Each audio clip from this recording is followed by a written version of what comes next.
Good morning students.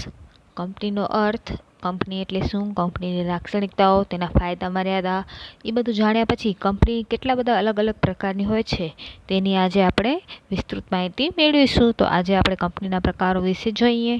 તો કંપનીનો સૌ પ્રથમ પ્રકાર છે ખાસ કાયદા દ્વારા અસ્તિત્વમાં આવતી કંપની. સંસદ કે વિધાનસભાના ખાસ કાયદા દ્વારા અસ્તિત્વમાં આવે છે તેવી કંપનીને ખાસ કાયદા દ્વારા અસ્તિત્વમાં આવતી હોય તેવી કંપની કહે છે. આપણા ભારતમાં reserve bank of India, life insurance corporation of India એટલે LIC એ બે ખાસ કાયદા દ્વારા અસ્તિત્વમાં આવતી કંપનીઓ છે. બીજું છે સભ્ય સંખ્યાની દ્રષ્ટિએ. તો સભ્ય સંખ્યાની દ્રષ્ટિએ આપણે કંપનીના 3 પ્રકાર પાડવામાં આવે છે: જાહેર કંપની, ખાનગી કંપની અને એક વ્યક્તિની કંપની. પહેલી છે જાહેર કંપની. કંપની ધારા અનુસાર જે કંપની ખાનગી કંપની નથી તે જાહેર કંપની છે. તેમાં ઓછામાં ઓછા 7 સભ્યો જરૂરી છે અને વધુમાં વધુ સભ્યોની સંખ્યા ઉપર કોઈ નિયંત્રણ નથી.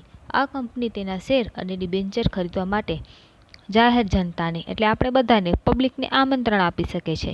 શેરની ફેરબદલી ઉપર કોઈપણ જાતનું નિયંત્રણ નથી અને જાહેર કંપનીના સભ્યોની જવાબદારી 3 પ્રકારની હોય છે: 1. શેરમૂડીથી મર્યાદિત જવાબદારીવાળી કંપની, 2. બાંયધરીથી મર્યાદિત જવાબદારીવાળી કંપની અને 3. અમર્યાદિત જવાબદારીવાળી કંપની. તો જાહેર કંપની છે ભારતમાં કઈ કઈ જાહેર કંપની છે તમને કોઈને ખબર છે? ભારતમાં Indian oil limited, ONGC, Bharat petroleum corporation limited, call India limited વગેરે જેવી જાહેર કંપનીઓ આવેલી છે. જાહેર કંપનીના પણ સભ્યોની જવાબદારીની દ્રષ્ટિએ 3 પ્રકારો છે. તો પ્રથમ છે શેરમૂડીથી મર્યાદિત જવાબદારીવાળી કંપની. એટલે કે જેટલી તમારી પાસે શેરમૂડી હોય એટલી જ તમે કંપનીના જવાબદાર વ્યક્તિ છો. કે તમે કંપનીના શેર ખરીદ્યા છે, શેરની મૂળ કિંમત કે દાર્શનિક કિંમત 100 રૂપિયાની છે તો કંપની વિસર્જન પામે ત્યારે પણ તમને ખાલી 100 રૂપિયા પૂરતી જ જવાબદારી રહે છે. બીજું છે બાંહેધરીથી મર્યાદિત જવાબદારીવાળી કંપની. જ્યારે તમે કંપનીમાં સભ્ય બનો છો, શેર ખરીદો છો ત્યારે તમને અમુક વખતે બાંહેધરી બોલાવવામાં આવે કે ભાઈ તમે કેટલા રૂપિયા સુધીની કંપની ફડચામાં જશે કે વિસર્જન થશે ત્યારે બાંહેધરી આપશો, કે કેટલા રૂપિયા તમે કંપનીને ચૂકવી આપશો. તો નક્કી થાય 50,000 કે 30,000 કે એવી રીતે કોઈ પણ કિંમત નક્કી થાય, બરાબર. તો હવે કંપની જ્યારે ફડચામાં જાય છે ત્યારે કંપનીનું લેણું ગમે તેટલું વધારે હોય પરંતુ આપણી જવાબદારી જે આપણે નક્કી કરી છે 30,000 અથવા 50,000ની જે પણ બાંહેધરી નક્કી કરી હોય એટલી રકમ પૂરતી જ મર્યાદિત હોય છે.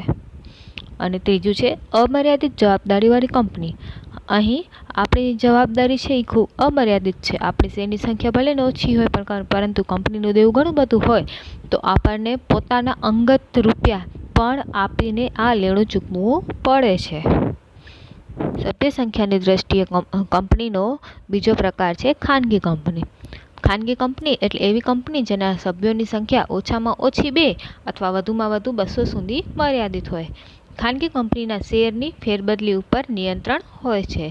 જાહેર જનતાને તેના શેર કે ડિબેન્ચર ખરીદવાનું આમંત્રણ આપી શકતી નથી.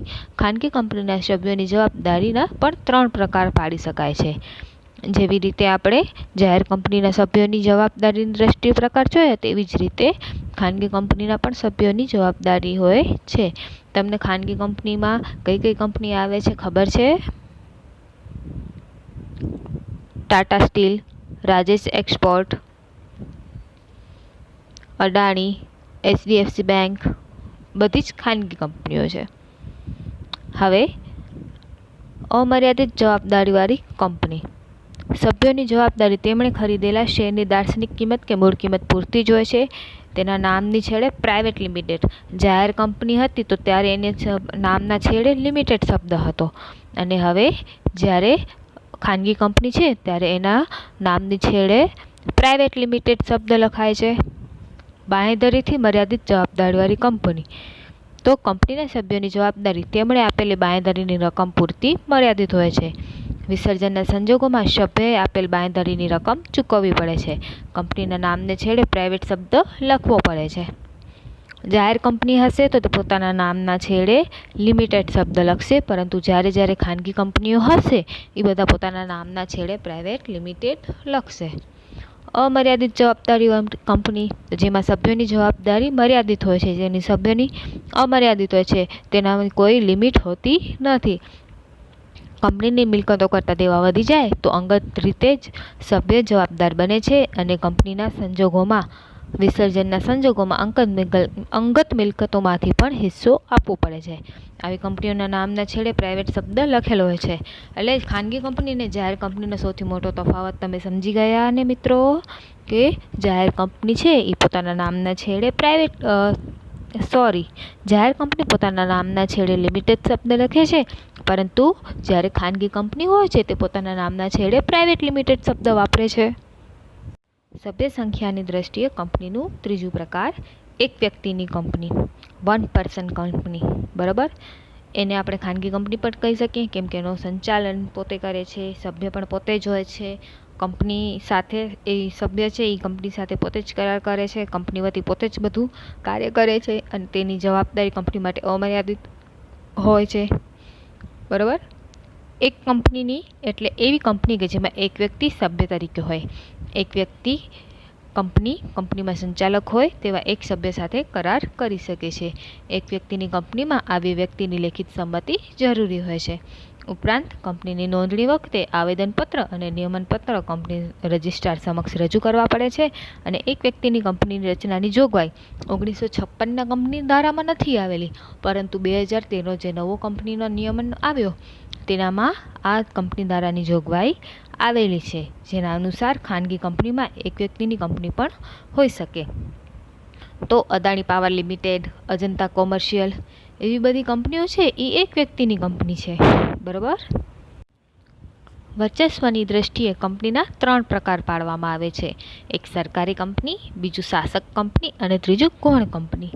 સરકારી કંપની, જે કંપનીની ભરપાઈ થયેલી મૂડી ઓછામાં ઓછા 51% મૂડી કેન્દ્ર સરકાર કે રાજ્ય સરકાર કે એથી વધુ રાજ્યના સરકારો કે કેન્દ્ર સરકાર અને 1થી વધુ રાજ્યના સરકારો ભેગા મળીને ધરાવતા હોય તેને સરકારી કંપની કહેવામાં આવે છે.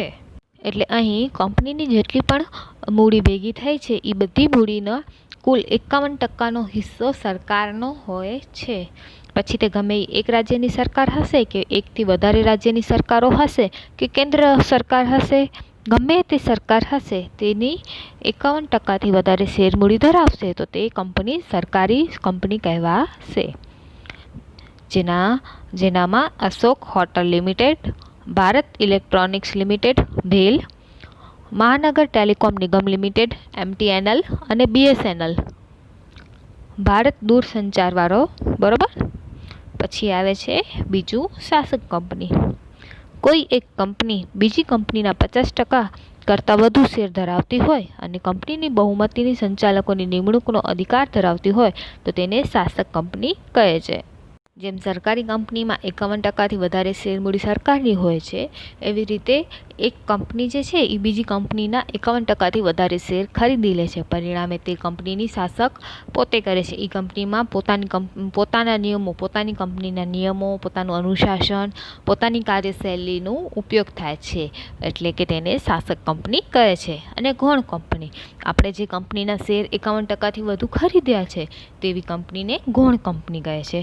ગૌણ કંપની એટલે એવી કંપની કે જેમાં કંપનીના 50%થી વધુ શેર શાસક કંપની ધરાવતી હોય અને બીજું કે જે કંપનીમાં બહુમતી સંચાલકોની નિમણૂક કરવાનો અધિકાર, એટલે જે સંચાલક મંડળ છે એનો ચુનાવ કરવાનો, એનું નિમણૂક કરવાનું, એની ચૂંટણી કરવાનો અધિકાર જે હોય એ પણ શાસક કંપનીનો હોય તો તેવી કંપનીને ગૌણ કંપની કહે છે.